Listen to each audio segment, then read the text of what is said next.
하나님 말씀 다니엘 6장 1절입니다. 다니엘 6장 1절.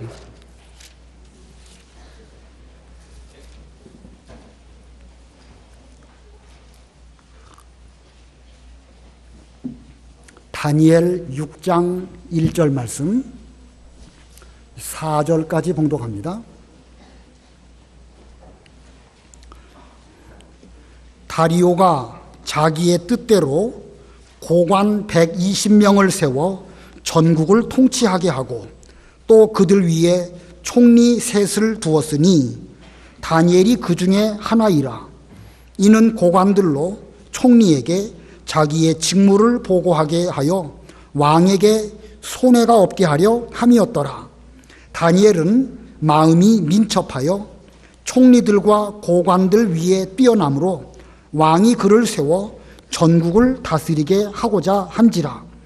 이에 총리들과 고관들이 국사에 대하여 다니엘을 고발할 근거를 찾고자 하였으나 아무 근거, 아무 허물도 찾지 못하였으니 이는 그가 충성되어 아무 그릇됨도 없고 아무 허물도 없음이 없더라. 거기까지 봉독합니다. 오늘 본문을 잘 보면 다니엘이라고 하는 사람의 인격이 어떠한가 하는 면을 오늘 우리들에게 교훈하고 있습니다. 특별히 그의 인격은 일반적으로 말하는 인격이 아니라 신앙 인격입니다. 그래서 오늘 제목은 다니엘의 신앙 인격입니다. 다 같이 제목 보면서 다 같이 합독합니다. 제목 시작. 다시 한번 시작. 예, 신앙 인격. 세상의 만물에는 격이라는 것이 있습니다. 격이라는 것은 어떤 등급, 품질, 정도 이런 것을 말합니다. 자, 소나 개나 말이나 돼지나 이런 것들도 사람들이 그것을 보고 격을 따집니다. 개의 개의 가치는 어디에 있을까? 개는 냄새를 잘 맡는 특징이 있죠.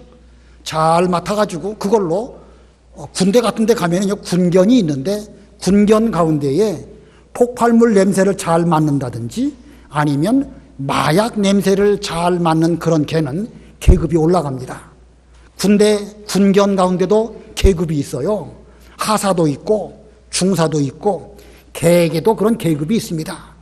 자, 우리 사람하고는 다르지만 하다못해 개도 냄새를 잘 맡으면 거기에 따라서 그 품격이 올라가는 것입니다. 말 같은 거는요, 잘 달리는 말은 대단히 비쌉니다. 종마 가운데 잘 달리는 말은 몇십억 한답니다. 말 한 마리가 몇십억씩이나 해요. 소의 가치는 어디에 있을까? 요즘에야 소 갖고 일 시키는 그런 때가 아니지만 옛날 소로 밭을 갈거나 그럴 때는 일 잘하는 소가 그만큼 격이 있는 것입니다. 돼지는 어디에 격이 있을까요? 돼지는 몸무게가 많이 나가는 것이 그 돼지 격이 올라가는 것입니다. 그래서 거기에 따라 등급을 매기도 합니다. 자, 이렇게 짐승에게도 격이 있는데 우리 사람에게도 격이 있겠죠? 사람의 격을 뭐라고 말하겠죠? 인격이라고 합니다. 인격.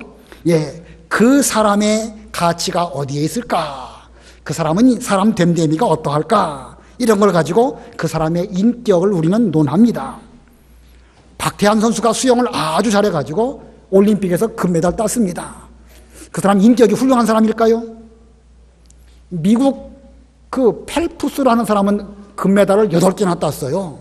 그러면 그걸로 비교해 볼 때 펠프스라는 사람은 박태환보다 8배나 더 훌륭한 인격이라고 말할 수 있을까? 꼭 그런 건 아닙니다. 사람의 가치는 특정한 어느 한 면을 보고 그 사람을 가치 평가를 할 수 없습니다. 왜냐하면 사람에게는 다재다능한 그런 사람으로서 해야 할 일들이 있기 때문에 그렇습니다. 비록 수영을 못해도 다른 면으로 노력을 많이 해서 노래를 잘한다. 그 사람은 그만큼 또 다른 사람보다 더 가치가 있습니다. 수영 못하고 노래 못해도 다른 사람 앞에 말을 또 잘한다. 그 또 가치가 있습니다. 수영도 못하고 노래도 못하고 말도 잘 못하지만 마음은 따뜻해서 다른 사람을 잘 이해하고 배려하고 그 사람을 잘 안내하고 인도해서 상대방이 어렵게 되었을 때에 그 사람으로 하여금 그 어려운 위기를 잘 극복하게 해준다. 정말로 그 사람은 훌륭한 사람이라고 말할 수 있습니다. 뭐 수영 잘하고 말 잘하고 그런 것보다도 그런 면에서 볼 때에는 훌륭하다고 말할 수가 있는 것입니다. 그러므로 우리는 누가 더 가치가 있는가, 어느 한 가지를 비교해 가지고 누가 누구보다 더 가치가 있고 부족하다 이렇게 말할 수 없습니다. 우리 사람이 사람다운 인격을 갖추기 위해서는 가장 먼저 기본적인 것, 그걸 잘해야 되는 것입니다. 자, 기본적인 것. 근데 그 기본을 갖추지 못하고 여러 가지 다른 것만 잘한다고 하면 오히려 그것이 잘하는 것이 화가 되는 경우도 있어요. 요즘에 마약 투약해가지고 감옥에 간 유명한 가수가 있지요. 누구지요?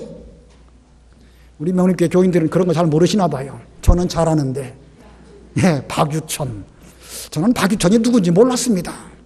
그런데 뉴스 보면서 옛날 그 사람이 어떤 그룹에서 활동했던 가수였죠? 예? 동방신기.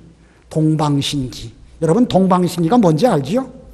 동쪽에서 일어난 신이다 라고 그 가수들 이름을 그렇게 붙였습니다. 동방신기. 이게 뭐 교만해도 보통 교만한 게 아니죠. 하나님 앞에서나 이게 뭐 자기들이 신이라는 거예요. 동쪽에서 신이 일어났는데 우리들이 노래를 잘 부르는 신이다. 그래서 그때부터 한 10년 전에, 아니요 10년 더 됐습니다.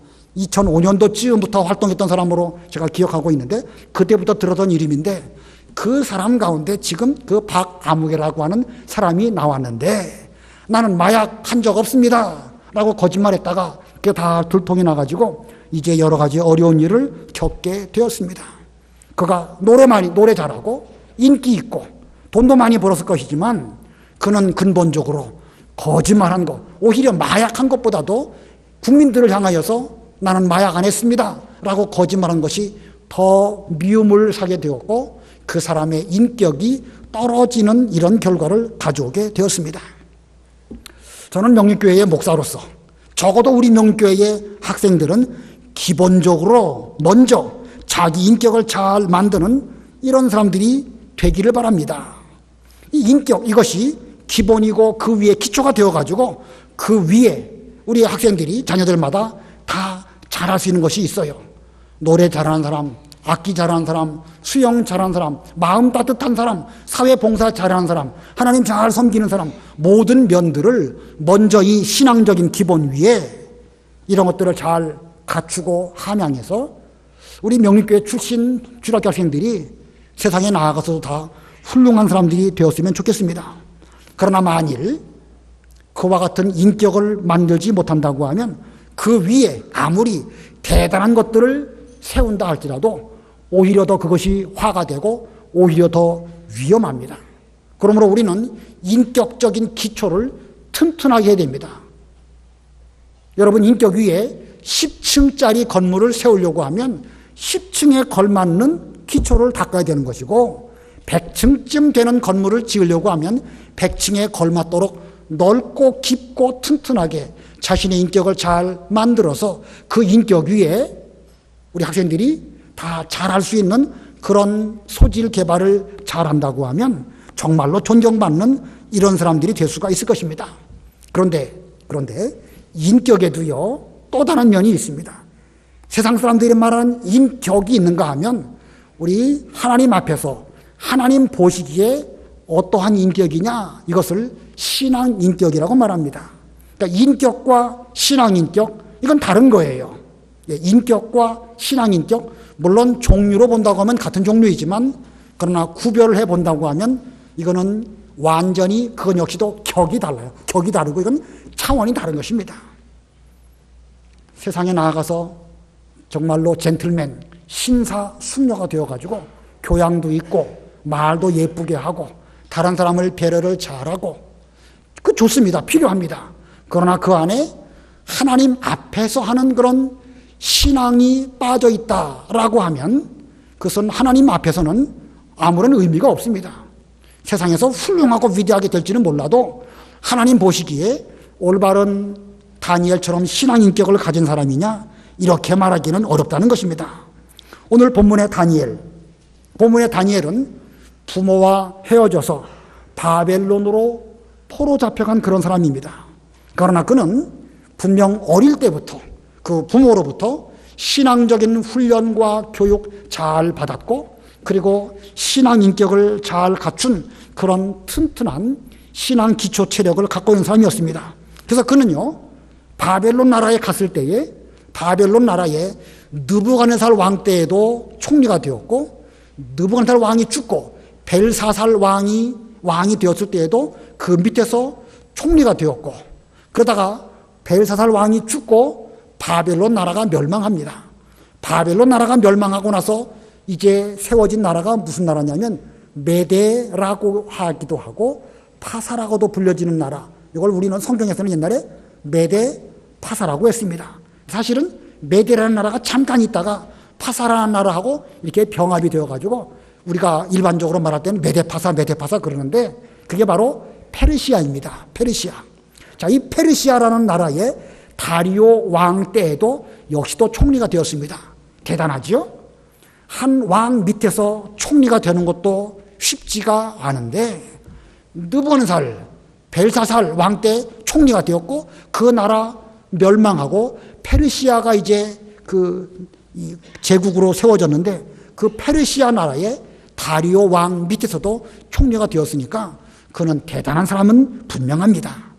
어떻게 해서 그가 그렇게 세상적으로도 또는 하나님 앞에서 훌륭한 인물이 될 수 있었을까? 오늘 이 시간에 다니엘의 신앙 인격을 이 세 가지를 살펴보려고 합니다. 다니엘의 신앙 인격. 첫 번째는요, 지혜로움입니다. 지혜로움. 다니엘, 그 사람 포로 잡혀갔습니다. 포로 잡혀가가지고 뭐 제대로 공부할 수 있는 그런 그 기회가 없었겠지만 하나님의 섭리로 그는 왕궁에서 왕궁 장학생으로 공부할 수 있는 기회를 얻게 되었습니다. 그러나 그는 공부하는 그 공부 이전에 자신을 하나님 앞에서 깨끗하게 해야 되겠다. 내 몸을 죄로 더럽히지 않아야 되겠다. 이렇게 굳게 결심을 했습니다. 자, 아까 제가 그 박아무개라고 하는 그 가수 얘기했죠? 그런 그 세상 유명한 사람들이 노래, 춤, 이런 것으로 인기를 얻으려고 하면서 결국은 자기를 깨끗하게 못한다고 하면 부분적으로는 일시적으로 사람들에게로부터 인기를 얻을 수 있지만 얼마 지나면은요, 갑자기 무너집니다. 갑자기 무너져요. 요즘에 그 가수들 그 고용하는 무슨 엔터테인먼트라고 그러죠? 그 무슨 뭐 기획사 이런 것들. 그 특정한 그런 그 회사에 속한 사람들 중에서 특별히 문제를 일으키는 사람들이 많은 것 같아요. 그러고 보면 그런 기획사에서도 자기들의 그 가수나 여러 그 영화 배우들이나 이런 사람들을 가르칠 때에 정신을 똑바로 차려가지고 너 아무리 인기가 올라가도 도덕적으로 더럽히면 일시에 망하니까 그렇게 하지 말아라. 아마 그런 것들을 가르치는 것 같아요. 그러나 그런 걸 안 가르치는 데에서는 한 번 무너지기 시작하면은요, 이거 뭐 완전히 인생이, 죄송한 표현이지만 종치는 것 같은 그런 일이 일어날 수도 있는 것입니다. 다니엘이 지금 왕궁에서 공부할 수 있는 절호의 기회가 왔지만 그가 과연 훌륭한 것은 자신의 몸을 더럽히지 않으려고 하나님 앞에 굳게 결심하고 그 일을 이루기 위해서 노력한 그게 바로 훌륭한 것입니다. 하나님 앞에서 자신의 몸 더럽히지 않는 것 대단히 중요해요. 우리 명림교회 주일학교 학생들 명심해야 됩니다. 여러분 가운데에는 뭐 우리 교회 학생들 가운데 공부 잘하는 학생들이 아주 많습니다. 그 좋아요. 공부 열심히 해야 돼요. 근데 그 자체가 목적이 되면 안 됩니다. 그건 목적을 위해서 무슨 수단 방법 가리지 않고 더럽히든지 말든지 일단 목적만 이루면 된다. 그러면은요, 일시적으로는 잘 될 것처럼 보여도요, 나중에 가갖고서는 한꺼번에 무너지는 거예요. 하나님께서 다니엘에게 어떻게 지혜를 주셨는가? 다니엘 1장 17절 읽어보세요. 1장 17절. 1장 17절. 하나님이 이 내 소년에게 학문을 주시고 모든 서적을 깨닫게 하시고 지혜를 주셨으니 다니엘은 또 모든 환상과 꿈을 깨달아 알더라. 예, 하나님께서 다른 여러 동무 소년들과 함께 공부를 하게 되었을 때에 다니엘을 비롯한 그 세 친구들에게 하나님이 지혜를 주시고 학문도 주시고 읽는 책마다 머릿속으로 쏙쏙 들어가도록 그렇게 해주셨기 때문에 그들은 다른 친구들보다 훨씬 뛰어난 지혜를 얻었습니다. 성경에는 그들의 지혜가 10배나 뛰어났다고 기록하고 있고, 지식적으로만 뛰어난 것이 아니라 이 하나님의 계시, 하나님의 뜻까지도 분별할 수 있는 이런 지혜를 그들에게 주셨습니다. 그래서 지금 읽은 17절 끝에 모든 환상과 꿈을 깨달아 알더라. 환상과 꿈을 깨달아 아는 거, 학교에서 공부하면 그거 알 수 있을까요? 공부 잘하면 환상과 꿈, 하나님의 계시 알 수 있을까요? 어림도 없습니다. 그건 공부로 되는 게 아니에요. 자신의 몸을 깨끗하게 하고 하나님 앞에서 자신을 똑바로 할 때에 하나님이 그런 사람에게 하나님의 환상, 계시, 뜻을 알게 해주신 것입니다. 그러니까 다니엘이 공부도 열심히 했지만 하나님 앞에 자신을 깨끗하게 할 때에 그 사람은 지혜를 얻기는 얻었는데 하나님이 주시는 지혜를 얻게 되었다는 뜻입니다. 거기 마저 보겠습니다. 다니엘 1장 19절 20절 읽어보세요. 1장 19절 왕이 그들과 말하여 보매 무리 중에 다니엘과 하나냐와 미사엘과 아사랴와 같은 자가 없으므로 그들을 왕 앞에 서게 하고 왕이 그들에게 모든 일을 묻는 중에 그 지혜와 총명이 온 나라 박수와 술객보다 10배나 나은 줄을 아니라. 예, 하나님이 지혜를 주시니까 그 나라 왕이 볼 때에도 이 사람들이 왜 이렇게 참 총명할까? 참 10배나 뛰어나는 것을 그 왕도 알게 되었고, 그래서 그 왕이 다니엘과 다니엘의 세 친구를 그 훌륭한 일로 그들에게 일을 맡겨서 높은 벼슬에 올라가도록 그렇게 해주신 것입니다. 자, 이렇게 다니엘이 지혜롭게 된 것, 이것은 단순히 책을 많이 보고 공부를 많이 하고 열심히 한 것만으로 된 것이 아닙니다. 그들은 신앙적으로 하나님 앞에서 뜻을 정하고 깨끗하게 살려고 하는 것을 실천했기 때문에 하나님께서 그들에게 이 하나님의 지혜를 주셨던 것입니다. 아까도 말한 것처럼 저는 우리 명륜교회 담임 목사로서 우리 교회 주석교 학생들이 이런 정말로 깨끗한 사람이 되어서 세상에 가서도 10배나 뛰어나고 세상 사람들이 알지 못하는 하나님의 계시를, 하나님의 뜻을 잘 알 수 있는 이런 사람들이 우리 교회에서 많이 나오기를 진짜로 바랍니다. 여러분 구구단 다 외우시나요? 우리 어르신들도 구구단 다 외우시지요? 구구단 잘 외우는 사람이 똑똑한 사람일까요? 아닐까요? 뭐 그것 좀 외운다고 뭐 똑똑하다고 말할 수 없겠죠? 인도 사람들은요 19구단을 외운다고 합니다. 그러니까 우리는 1부터 9까지 그 구구단 외우지만 인도 사람들은 19구구단을 외운다는 거예요. 그래서 11 곱하기 11, 121, 12 곱하기 12, 144, 15 곱하기 15, 225 이렇게까지 그걸 머릿속에 줄줄 외우는 거예요. 그러니까 그 사람들은 이 계산 능력이 아주 탁월합니다. 그래서 어려운 수학도 잘 푸는 사람들이 인도 사람 가운데 많이 나옵니다. 그러면 인도 그 사람들이 더 지혜롭다고 할 수 있을까? 9구단쯤 외우고 19구단 줄줄 외운다고 해서 그게 지혜로울까? 그렇지 않습니다. 앞으로는요 인공지능 시대예요. 그래서 단순한 계산 능력, 이건 컴퓨터가 다 하고 요즘에 말하는 AI, 인공지능으로 그런 것들 얼마든지 다 할 수 있습니다. 그러니까 머리가 팩팩 돌아가가지고 뭘 잘하고 뭐 법을 잘 알고 그런 것으로 사람의 가치가 있다고 하는 때가 아니라는 것입니다. 과학과 학문이 점점 발달할수록 하나님께서 주신 지혜가 훨씬 돋보이는 시대가 이제 앞으로 펼쳐지게 될 것입니다. 그러니까 뭐 공부 좀 잘하고 머리 좋고 뭐 수학 계산 잘하고 영어 잘하고 그것만으로 사람의 가치가 있다고 말하기 어렵습니다. 제가 영어 지금 말했지만 앞으로 동시 통역하는 핸드폰 이미 나왔죠.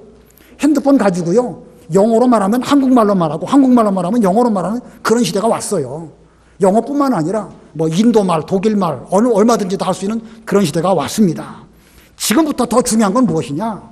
하나님의 영적인 감동을 받는 시대가 필요한 것이에요. 그걸 우리는 영감이라고 말하고 영어로 말하면 인스피레이션이라고 합니다. 뭔가 하나님께서 우리에게 번뜩 주시는 그 깨달음, 그게 필요한 때가 온 거예요. 그런 영적 깨달음을 갖고 있는 사람은요 하나님이 복 주십니다. 그 사람은 창의력도 있고 새로운 세계에 대한 아이디어도 많고, 그래서 그런 사람들은 여기저기에서 꼭 필요한 그런 사람이 되는 것입니다. 그러므로 우리 학생들이 열심히 공부도 해야 되겠지만 인간의 본질이 무엇일까? 사람은 하나님이 어떤 존재로 창조되었을까? 우리 사람이 하나님의 형상대로 지음받았다고 하는데 그게 무슨 뜻일까? 이걸 많이 생각하는 사람은요, 영적 감동 하나님이 주십니다. 그런 사람들은 죄가 무엇일까? 인간의 근본적인 고민이 무엇일까? 이런 것을 많이 생각하는 가운데에서 하나님의 관점으로 신앙적인 면으로 우리 인생을 잘 연구하며 살펴보는 가운데에서 시간이 가면 갈수록 그런 사람들의 사고의 폭, 사고의 깊이, 생각하는 깊이가 다른 사람하고 전혀 다른 이런 신앙 인격으로 지혜로움을 잘 얻게 될 것입니다. 아무쪼록 앞으로의 세계에 있어서 우리 교회의 주력교 학생들이 다 이런 사람들이 되어서 여러분들이 단순한 인격이 아니라 신앙 인격을 잘 함양한, 그래서 사람들에게도 존경을 받고 하나님의 영광을 잘 드러내는 그런 우리 자녀들이 다 되면 좋겠습니다. 두 번째로 다니엘의 신앙 인격의 두 번째는요, 마음이 민첩함입니다. 마음이 어떻다고요? 다 같이 화면 보고 시작. 예, 마음이 민첩함. 우리 사람에게는 지혜가 필요하지만 때로는 지혜보다 더 중요한 것이 있습니다. 그게 무엇이냐? 마음이 민첩한 거예요. 제가 초등학교 6학년 때 우리 반에 제법 공부를 잘하는 친구가 있었습니다. 공부를 제법 잘해요. 아마 집에 돈도 있었던 것 같아요.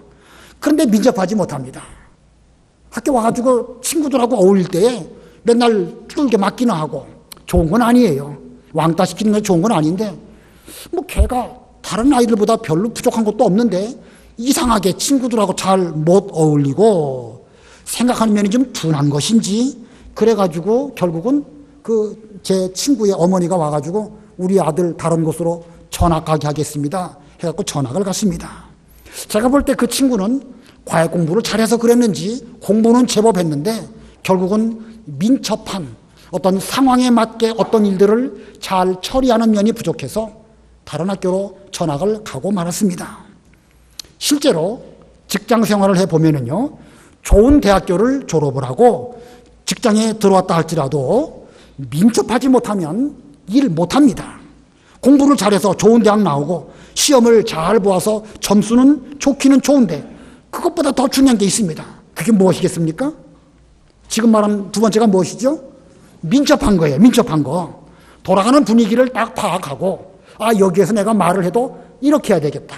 그래야 다른 사람에게 유익을 주겠다. 직장 생활 안에 윗사람도 있고 동료도 있고 아랫사람도 있습니다.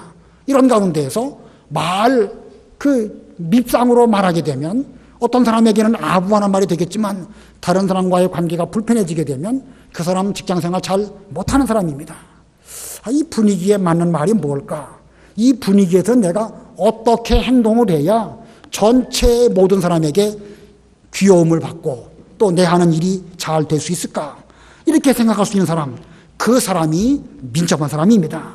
자, 우리도 이런 면으로 그런 민첩을 잘 배워야 됩니다. 이 다니엘이 그 메데 페르시아 나라의 총리로 일하게 되었을 때에 민첩하게 일을 잘함으로 왕의 마음에 쏙 들었습니다. 이 왕이 다니엘을 여러 총리들 가운데서 가장 높은 총리로 세워서 전국을 다스리게 하고 싶은 마음이 있었습니다. 자, 본문 1절, 2절 우리 다 같이 합독하겠습니다. 1절, 2절 시작. 다리오가 자기의 뜻대로 고관 120명을 세워 전국을 통치하게 하고 또 그들 위에 총리 셋을 두었으니 다니엘이 그 중에 하나이라. 이는 고관들로 총리에게 자기의 직무를 보고하게 하여 왕에게 손해가 없게 하려 함이었더라. 자, 다리오 왕이 참 총명한 왕입니다. 이 120명 고관들을 세웠습니다. 여기 120명 고관은 어느 지역을 다스리는 총독과 같은 사람입니다. 어느 지역을 총괄해서 왕과 비슷하게 다스리는 사람 120명이나 됩니다. 워낙 나라가 넓으니까. 근데 그 넓은 나라에 총독이 120명이나 되니까 120명을 또 다스리는 것도 쉽지가 않아요. 그래서 그 위에 총리로 3명을 두었는데 그 중에 한 사람이 다니엘입니다. 근데 왕은 그 120명의 고관들, 총독들로 하여금 총리에게 잘 보고하고 보고된 그것을 왕에게 잘 보고함으로 인해서 일처리해서 왕의 일에 손해가 되지 않도록 하려고 했는데 다니엘이 그 일을 아주 민첩하게 잘했습니다. 그래서 왕은 그 3명 가운데, 3명의 총리 가운데 더 높은 자리로 다니엘을 세우려고 했습니다. 3절 다 같이 합독합니다. 3절 시작. 다니엘은 마음이 민첩하여 총리들과 고관들 위에 뛰어남으로 왕이 그를 세워 전국을 다스리게 하고자 한지라. 자, 총리가 셋 있는데 총리 위에 더 가장 높은 총리로 세우려고 했다. 옛날 우리나라에도 총리와 같은 그런 벼슬이 있었죠. 그게 뭐죠? 좌정승, 우정승, 좌의정, 우의정, 그리고 제일 높은 그것이 뭐죠? 영의정. 예. 우의정이 제일 아래고 그 다음에 좌의정이고 그 가운데 제일 높은 벼슬이 바로 영의정입니다. 지금 이 3명의 총리가 있는데 그 가운데 이 다리오 왕은 이 다니엘이 아주 민첩하게 일을 잘하고 그 자기 일에 손해를 주지 않으니까 다니엘을 영의정으로 삼아가지고 그로 하여금 전 나라를 잘 다스리게 하면 좋겠다 이렇게 생각했습니다. 왜 그랬다고요? 다니엘이 어떻기 때문에? 민첩하니까. 예, 마음이 민첩하니까. 이 120명 고관들이 얼마나 세상적으로 공부를 많이 한 사람들이겠습니까? 페르시아 나라가 그 당시에 큰 제국입니다. 그 제국 가운데에서 똑똑한 사람들을 다 뽑아가지고 지금 그들에게 일을 맡겼으니까 그들은 공부를 잘해도 보통 잘한 사람들이 아닙니다. 그러나 그 중에는요, 머리만 좋았지 일 잘 못하는 사람도 있고 부정부패를 일 삼는 사람도 그 시대에 있었습니다. 우리나라에 그 국회의원이나 뭐 고관들 올라간 사람들 공부 잘한 사람 뽑습니까? 못하는 사람 뽑습니까? 다 잘한 사람 뽑지요. 다 잘한 사람을 뽑기는 뽑았는데 그들이 다 이 일을 민첩하게 잘했을까? 그렇지 않은 사람도 많다는 것을 우리는 잘 알고 있습니다. 뿐만 아니라 지나치게 민첩해가지고 자기 욕심 차리고 왕에게 해를 끼치는 이런 사람들이 있었던 것입니다. 그러나 다니엘은 지혜도 있을 뿐만 아니라 민첩했습니다. 일도 척척 잘합니다. 이 민첩하다, 쉽게 말하면 센스가 있다 이런 뜻이에요. 무슨 뜻인지 이해가 되시죠? 센스가 있어가지고 어느 상황에 맞춰서 내 일을 척척 잘하는 거, 이거 참 아주 일에 대한 감각이 있는 것입니다. 지금 돌아가는 분위기 파악해서 무엇을 먼저 하고 무엇을 나중에 하고 어떤 사람에게는 이렇게 대응하고 이런 여러 가지 일들, 감각 있는 센스 있는 사람, 이게 민첩하다는 뜻입니다. 우리 부모님들 여기 많이 계시는데 이게 우리 교회 자신의 자녀들을 주일학교 학생들로 두신 분들에게 여쭤봐야 되는데 안 그런 분들도 계셔서 죄송합니다만 우리 부모님들에게 여쭙겠습니다. 여러분 부모님들은요, 여러분의 자녀들이 지혜로운 사람이 되기를 원하십니까? 아니면 민첩한 사람이 되기를 원하십니까? 두 가지 가운데 하나만 택하라고 하면 뭘 택하시겠습니까? 지혜로운 사람이요? 민첩한 사람이요? 저보고 택하라고 하면은요, 지혜로운 것보다도 민첩한 것이 훨씬 더 중요합니다. 실제로 세상을 살아보면은요, 그렇습니다. 뭐 다 저보다 연세 많으시지만 이제 제 나이만큼 살아보니까 말이에요. 공부 중요하고 똑똑한 거 중요하지만 그것보다는 다른 사람과의 관계를 잘 맺으면서 개인 관계를 잘 맺어가고 어디 가든지 따뜻하고 배려하고 꼭 필요한 사람이 되는 거, 그게 바로 민첩한 사람입니다. 그런 면으로 보면 지혜로운 사람 마땅히 돼야 되겠지만 그것보다 더 중요한 것은 민첩한 사람입니다. 근데 우리 일반적으로 부모님들이 지혜만 먼저 생각을 해서 민첩한 것, 곧 사람 노릇, 일 잘하고 다른 사람하고 좋은 관계를 맺는 것, 이건 두 번째로 생각하고 공부에만 초점을 맞추는 성향이 특별히 강합니다. 특별히 우리나라에 그게 너무 강해요. 물론 공부 열심히 하지 말라는 뜻 아니에요. 그러나 공부보다 더 중요한 것은 사람 구실을 잘하는 민첩한 사람이 되는 것입니다. 민첩한 것은 어디서 배울 수 있을까? 그건 가정에서 배우고요, 교회에서 배웁니다. 물론 학교에서도 배우고 사회에서도 배우는데 아까 신앙 인격적으로 하나님 앞에서 마음이 민첩한 거, 그것은 여러분들이 여러분의 가정에서 잘 가르쳐야 되는 것이고 교회에서 그걸 또 배우고 가르쳐야 되는 것입니다. 우리 교회 주일학교 학생들이 모여가지고 우리 지난번 부활주일날 찬송했죠. 찬송을 부르게 되었습니다. 여러 사람이 나와서 찬송을 부르는데 자기 잘한다고 혼자 목소리 높여서 불렀다. 그거 민첩한 겁니까? 둔한 것입니까? 그거 둔한 거예요. 찬송을 부를 때 비록 내가 잘할지라도 다른 사람의 부르는 소리를 잘 듣고 거기에 먼저 음정을 맞추고 박자를 맞추어서 빠르지도 않고 늦지도 않고 잘 조화를 맞춰서 나가는 거, 그거 교회 생활에서 찬송을 통해서 배우는 거예요. 찬송 그거 뭐 기능적으로 배우는 것이 아니라 이 교회 생활을 통해서 다른 사람과 함께 찬송 부를 때 그거 배우게 되는 것입니다. 오늘 아까 지성이가 기도했죠. 우리 주일학교 학생들이 교회 와갖고 이제 대표 기도 시키는 것을 가르치고 있습니다. 6학년 되면 돌아가면서 기도를 시키는데 여러분 잘 아시지만 기도하는 게 쉽지 않거든요. 앞에 나와서 기도하려고 마음 먹고 왔는데 딱 막혀버리는 거예요. 이제 한 달 됐습니다. 그 기도 시키는 것이. 그러니까 우리 최 목사님이 정 기도가 어려우면 주기도 해도 괜찮다. 그런데 다 나와서 다 주기도만 하고 들어갔답니다. 그러니까 이제 최 목사님이 이제부터는 안 된다. 짧더라도 진실하고 간단하게라도 하나님 앞에 말씀을 드리고 그리고 마지막에 가갖고 예수님의 이름으로 기도하옵나이다. 이러면 되는 것이니까 이제부터는 그렇게 기도하지 말고 진실하게 기도해라. 이렇게 훈련을 시키고 있습니다. 여러분 이 훈련이요, 영어나 수학 잘하는 거하고 기도하는 거하고 어느 게 더 중요할까요? 여러분 부모님들 보시기에는 영어 수학 잘하는 게 더 중요하게 보이십니까? 당장은 그렇습니다. 당장은 영어 수학 잘해야 됩니다. 그러나 나중에 가가지고 보세요. 나중에 가갖고 아까 다니엘이 그 이 국가의 일을 볼 때에 여러 고관들과 함께 일을 할 때에 다 똑똑하고 다 일 잘합니다. 그런데 그때에 여러 가지 일들을 잘 분별을 해가지고 순서적으로 어느 것이 우선순위고 어느 것이 나중일까, 이걸 민첩한 사람이 될 때에 이걸 파악하게 되는 거예요. 그런 가운데에서 120명 고관당 모아놓고 다니엘이 말할 때에 분명하게 당신들에게는 이와 같이 잘하는 것도 있지만 이런 문제가 있습니다. 이렇게 말할 수 있는 사람이 돼야 그게 민첩한 사람이에요. 그거 어디서 배웁니까? 학교에서 배웁니까? 교회에서 배웁니까? 기도할 때 배울 수 있게 되는 거예요. 물론 기도만 잘한다고 배운 건 아니에요.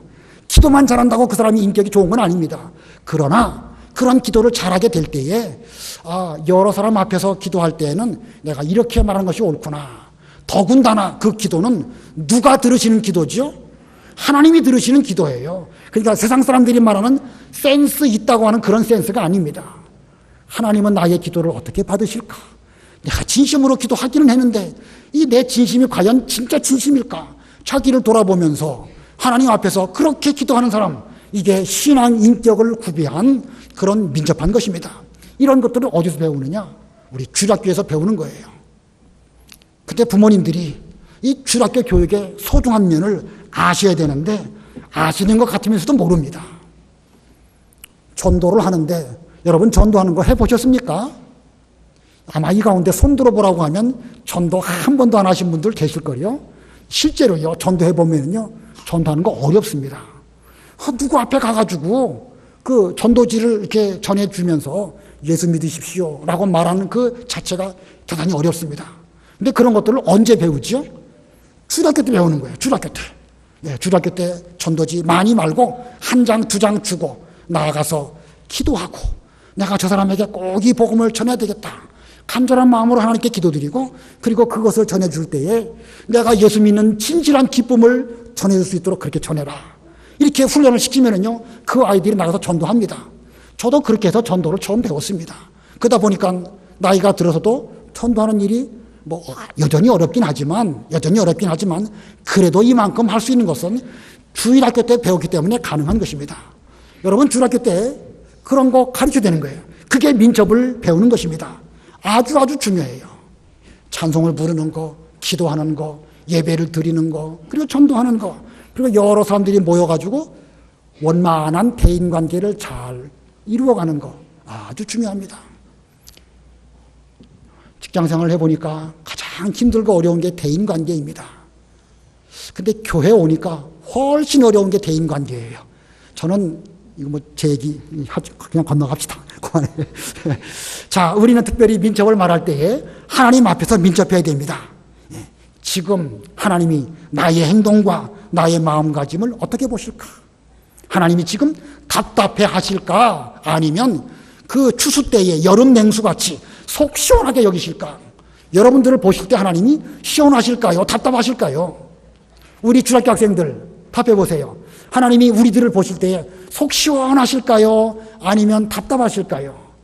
예, 속 시원한 사람이 돼야 됩니다. 하나님 마음을 좀 뻥 뚫어드리도록 시원케 해드리는 아주 그 추수 때에 땀 흘려서 일하는데 여름 그 얼음 냉수 한 잔 먹으면 속이 시원하지요? 우리 모두가 다 민첩해서 하나님이 원하시는 일들을 척척해 드린다고 하면 하나님이 정말로 시원하실 것입니다.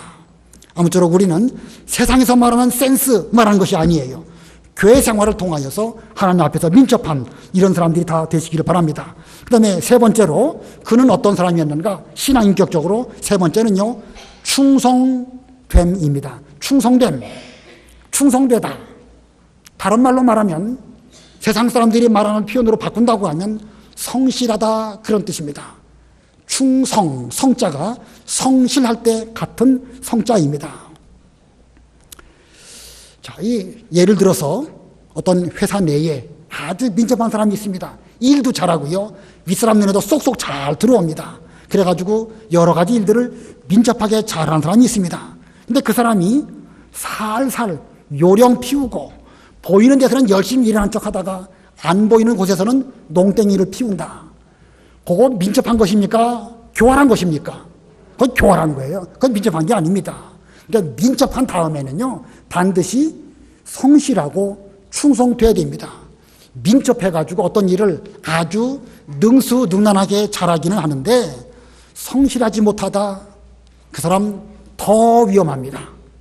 차라리 민첩하지 못하고 둔해가지고 시키는 일만 잘하는 사람이면 오히려 더 안전할 텐데 민첩하기까지 하기는 한데 이 사람이 아주 교활해가지고 보이는 데서는 척척 잘하고 안 보이는 데서는 자기 이권 챙기는 이렇다고 하면 그 사람은 성실하지 않습니다. 오늘 본문에 나와 있는 다니엘은요, 대단히 성실한 사람입니다. 그래서 왕이 다니엘을 그 총리 3명 가운데에서 제일 높은 총리 자리에 앉히려고 했을 때에 그 다른 사람들이 이 다니엘을 깎아내려가지고 모함을 해가지고 그를 이제 그 깎아내리려고 그렇게 계획을 했습니다. 본문 4절 읽어보세요. 4절. 이에 총리들과 고관들이 국사에 대하여 다니엘을 고발할 근거를 찾고자 하였으나 아무 근거, 아무 허물도 찾지 못하였으니 이는 그가 충성되어 아무 그릇됨도 없고 아무 허물도 없음이더라. 예, 다른 총리들이나 다른 고관들이 다리오 왕이 그 마음이 다니엘에게 있어가지고 다니엘로 그 가운데 가장 높은 그런 사람으로 앉히려고 하니까 못마땅한 거예요. 못마땅한 거 이거 보니까 이 사람들은 일도 못하는 사람들이고 민첩하지도 못하고 성실하지도 못한 사람들입니다. 그래서 이 사람들이 다니엘을 어떻게 깎아내릴까 이면으로 보고 저면으로 보고 사방에서 바라보아도 다니엘은 성실하고 충성된 사람이었기 때문에 도무지 흠 잡을 데가 없었다 이런 것입니다. 자, 오늘 제가 3가지 말씀드렸죠. 제일 첫 번째는 지혜롭고, 두 번째는 마음이 민첩하고, 세 번째는 충성되었는데 아까 그건 민첩한 거하고 충성된 거하고 어느 게 더 중요할까요? 민첩한 게 중요할까요? 충성된 게 중요할까요? 충성된 것이 더 중요한 것입니다. 물론 민첩하지 않아도 된다는 뜻은 아니에요. 다 중요해요. 그러나 차라리 민첩하지 못하더라도 충성되면 그 사람은 허물 잡을 것이 없습니다. 그러니까 우리 교회의 부모님들이나 우리 교회 주일학교 맡아서 가르치시는 교사들께서는 우리 학생들에게 민첩하고 센스 있고 대인관계 잘하고 그것도 가르쳐야 되겠지만 더 중요한 것은 하나님 앞에서 충성된 믿음직스러운 그런 사람으로 길러내는 것, 이것이 교회 교육의 최고의 목적입니다. 충성되다, 그걸 영어로 faithful 이라고 말합니다. 발음이 현찮지요? faithful. faith란 게 뭐죠? 믿음이란 말이에요. 믿음. faithful 그러면 믿음직스러운 그런 뜻이에요. 그러니까 이것은 사람이 사람을 볼 때에 신뢰할 만하다 그런 뜻이 아닙니다. 하나님을 믿는 믿음 안에서 절대 거짓말하지 아니하고 어떤 일을 할 때 보든지 보지 않든지 하나님이 나를 보고 계시다라는 뜻으로 믿음직스럽게 일하는 신앙적인 인격을 말할 때에 충성되다는 표현을 쓰는 것입니다. 우리나라 사람들이 참 민첩하지요. 얼마나 빠릿빠릿하고 얼마나 모든 일을 빨리빨리 잘하는지 모릅니다. 길을 갈 때에도요 빨리 걸어갑니다. 저도 걸음이 참 빠른 사람이에요. 저쪽 건널목 건너가지고 이쪽 건널목 올 때에는 내가 빨리 걸으면 이 건널목 신호 맞춰서 딱 걸어갈 수 있다 생각하고요 계산하고 걸어가요. 이런 정도로 민첩하니까 얼마나 바쁘게 돌아갑니까? 그런데 그 민첩한 것보다 더 중요한 게 무엇이냐? 충성된 것인데 우리나라 사람들이 과연 충성될까? 뭐 그렇다고 우리나라 사람들은 더 덜 충성되다라는 뜻으로 말한 건 아닙니다. 인간 사회는요 미국이나 영국이나 어디나 똑같아요. 똑같은데 우리가 우리를 볼 때에 특별히 부족한 게 뭐냐? 곧 충성된 금연이 부족하다는 겁니다. 논문 표절 많이 하고 옛날에 그 줄기세포 그 거짓말로 그 이렇게 해가지고 얼마나 나라가 시끄러웠습니까? 국가에서 수십억씩 얼마나 됐는지 모르겠지만 아무튼 그런 정도로 지원받고 그 지원 끊어질까봐 거짓말로 논문을 쓰고 복잡한 일들이 있었는데 국회의원 올라가는 사람마다 논문 표절에 걸리지 않은 사람이 별로 없어 보입니다. 자, 이런 면으로 볼 때에 우리가 하나님 앞에서 신앙 인격적으로 충성된 사람이 된다고 하면 세상 사람들은 다 그 사람을 존경하고 그런 사람 함께 일하려고 할 것입니다. 그러므로 우리 교회 모든 학생들은 하나님 앞에서 성실하고 그리고 충성된 이런 사람들이 되어야 됩니다. 그래서 꼭 다니엘처럼 왕이 바뀌고 나라가 바뀌어도 꼭 필요한 그런 사람이 되어서 어디 가도 환영받는 이런 사람이 되어야 될 것입니다. 오늘 세 가지 다니엘의 신앙인격. 첫 번째가 뭡니까? 예, 지혜롭고 두 번째는요 마음이 민첩했다. 세 번째는요 충성됐다. 이것이 어떤 그 격이 이렇게 있지만 그 중에 가장 으뜸이 뭘까요? 충성입니다. 그러니까 가장 밑바탕에 우리는 충성을 바탕으로 기초를 잘하고 그 위에 빠릿빠릿하고 다른 사람과의 관계를 잘 맺고 그 위에 지혜를 쌓아야 됩니다. 본문에서는 분명 지혜, 마음 민첩, 충성 말했지만 우리가 실제로 가장 중요하게 가치 있게 여겨야 되는 것은 가장 으뜸이 먼저 충성된 것입니다. 성실한 것입니다. 예, 신앙적으로 성실, 곧 충성이고 그게 가장 기본이고 그 위에 좀 다른 사람과의 관계 속에서 배려하고 따뜻한 그런 민첩한 사람이 되어야 되겠고 그리고 지혜로운 사람이 되어야 됩니다. 우리 명님께서 그런 사람들이 한두 사람만 나오는 것이 아니라 다 그렇게 돼야 돼요. 다 될 수 있습니다. 다니엘은 포로 잡혀간 어려운 상황에서도 그런 인물이 되었습니다. 우리 주일학교 학생들은 거기에 비하면 얼마나 좋은 조건 가운데서 신앙생활을 하고 있으니까 이 좋은 조건 속에서 내가 먼저 하나님께 충성되고 그리고 민첩하고 지혜로운 사람이 되어야 되겠다. 이런 마음으로 깨끗하게 자라시기를 바랍니다. 기도하겠습니다.